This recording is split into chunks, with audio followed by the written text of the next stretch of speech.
It gets pronounced all kinds of ways. DeGiovine is one of the ways people say it. Giovine means young, so DeGiovine, of the young. And I love it, but when you say DeGiovine, people look at you and say, what? Even if you say DeGiovine, they say, what? So, my name is Father Chris DeGiovine, or in English, DeGiovine. I was the Dean of Spiritual Life at the College of St. Rose from 1989 until 2014, I believe. Started at the College of St. Rose and was hired, I think it was 2 or 3 years under Dr. Vaccaro and then Mark Sullivan, really to take care of the spiritual concerns, spiritual life of students.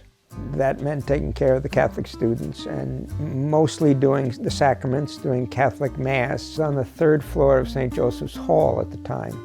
It was a beautiful old chapel, but it was an old chapel and it needed a lot of work.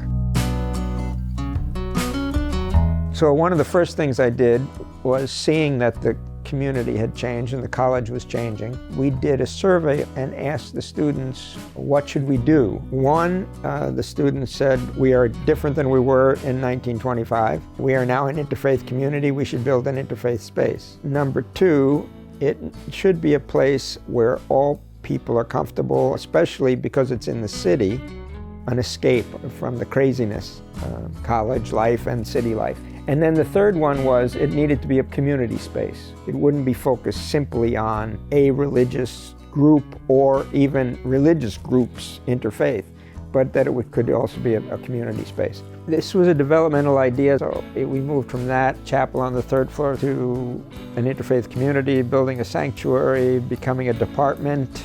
I realized early on that I was more and more becoming involved in the pastoring of the entire community, the mission of the entire community, the focus of the mission of the entire community, and more an interfaith presence, not only in the community at St. Rose, but in the Capital District.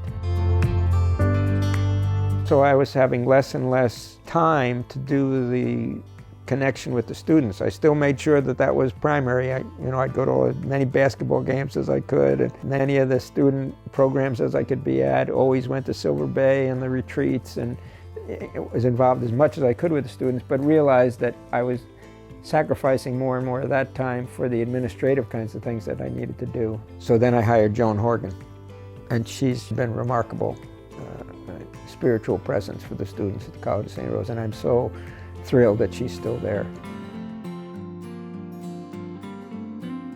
When I was assigned to St. Rose, I was told that I'd be there for between 2 to 4 years.